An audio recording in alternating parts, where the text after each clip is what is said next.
इतिहास के कुछ पन्नों को ये सोचकर भुला दिया जाता है कि भला एक लड़की क्या ही कर सकती है, पर इस लड़की का आजादी में इतना योगदान है जितना कि कुर्सी पर बैठे नेता नहीं दे सके।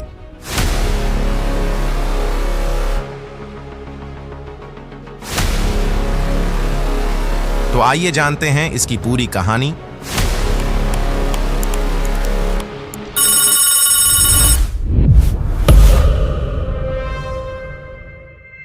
सन 1907 प्रयागराज में एक गुजराती ब्राह्मण परिवार के घर एक लड़की का जन्म होता है। जन्म के कुछ दिन बाद ही मां गुजर जाती है। पत्नी के जाने के बाद पंडित बांके बिहारी भट्ट अपनी बेटी उसकी मौसी को सौंपकर खुद सन्यास के लिए चले जाते हैं। उसके बाद इनका पालन पोषण उनकी मौसी के द्वारा ही किया जाता है। शिक्षा भी कुछ ज्यादा नहीं, बस 4 से 5 साल। केवल 11 वर्ष की आयु में ही इनका विवाह 15 वर्ष के भगवती चरण बोहरा के साथ हो जाता है, जो कि एक रेलवे अधिकारी के पुत्र थे। सामाजिक परंपराओं के बावजूद दुर्गा देवी ने अपनी पढ़ाई जारी रखी और आगे चलकर पंजाब यूनिवर्सिटी से डिग्री हासिल की। कुछ समय वह लाहौर में एक स्कूल शिक्षा के रूप में भी कार्य करता रही। लाहौर में रहते हुए ही अपने पति के नेशनल कॉलेज से जुड़े क्रांतिकारी परिवेश के कारण उनकी मुलाकात होती है, भगत सिंह, सुखदेव और राजगुरु जैसे क्रांतिकारियों से, और यही से वह नौजवान सभा में शामिल हो जाती है। इसी के साथ ही उनकी शुरू होती है एक नई जिंदगी।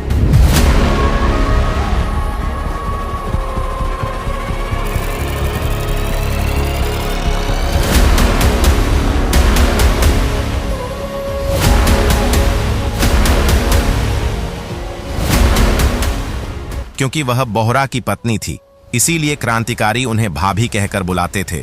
शुरुआती दौर में संदेश पहुंचाना और हथियारों का रखरखाव उनकी जिम्मेदारी थी, पर जल्द ही अपने पति के साथ दिल्ली में एक गुप्त बम निर्माण केंद्र चलाए, जिसका कोड नाम था हिमालय टॉयलेट्स, जहां कुछ एसिड और फिलामेंट को मिलाकर विस्फोटक सामग्री तैयार की जाती थी। पर 1928 के अंत तक अंग्रेजों ने सिक्योरिटी बढ़ा दी, जिसके कारण दोनों गायब हो गए। तारीख 17 दिसंबर 1928। भगत सिंह और राजगुरु ने लाला लाजपत राय का बदला लेने के लिए सैंडर्स को टपका दिया। अब इतनी कड़ी सिक्योरिटी के बीच से उनको लाहौर से निकलना था, तो इसके लिए उन्होंने दुर्गा भाभी से सहायता मांगी। दुर्गा ने उनको एक जबरदस्त आइडिया दिया।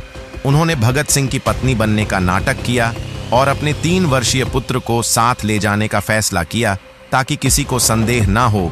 और वही भगत सिंह ने अपनी दाढ़ी कटवा ली और पैंट कमीज के साथ एक हैट पहन ली, जिससे पहले वाले रूप का अनुमान लगाना कठिन था।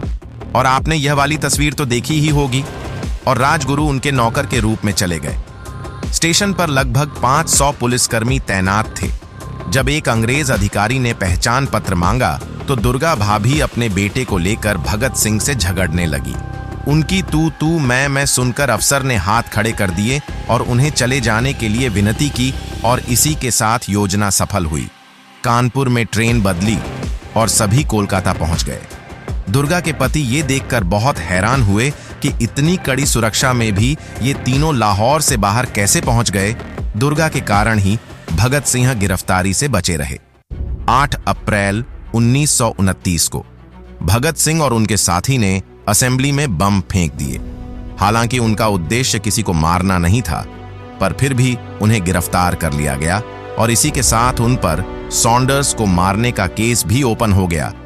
दुर्गा भाभी ने महात्मा गांधी से भी अपील की, पर कोई बात नहीं बनी। इसके बाद उन्होंने जतिन दास का मृत शरीर लेकर लाहौर से कोलकाता तक मार्च किया। जतिन दास जी के बारे में बता दूं तो वह भी एक क्रांतिकारी थे।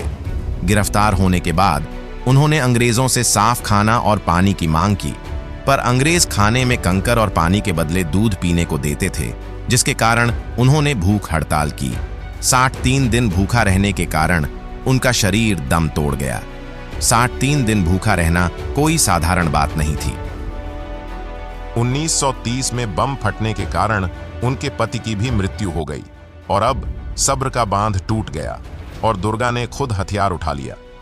उनका पहला मिशन था लंदन मिशन, जिसमें वह पंजाब के गवर्नर विलियम हेली को मारना चाहते थे, पर कड़ी सुरक्षा के कारण बच गया।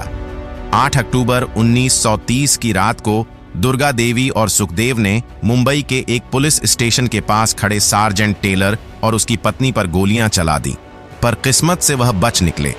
इसी के साथ ही पुलिस को एक काली साड़ी मिल गई, जिसके कारण उन्होंने दुर्गा के खिलाफ एक अरेस्ट वारंट जारी कर दिया। 1932 में आखिरकार दुर्गा ने भी पुलिस को सरेंडर कर दिया, पर ठोस सबूत न होने के कारण उनको सिर्फ 6 महीने की सजा हुई। काफी क्रांतिकारियों की गिरफ्तारी के बाद गठन बिखर गया और सन 1939 में वह चेन्नई चली गई।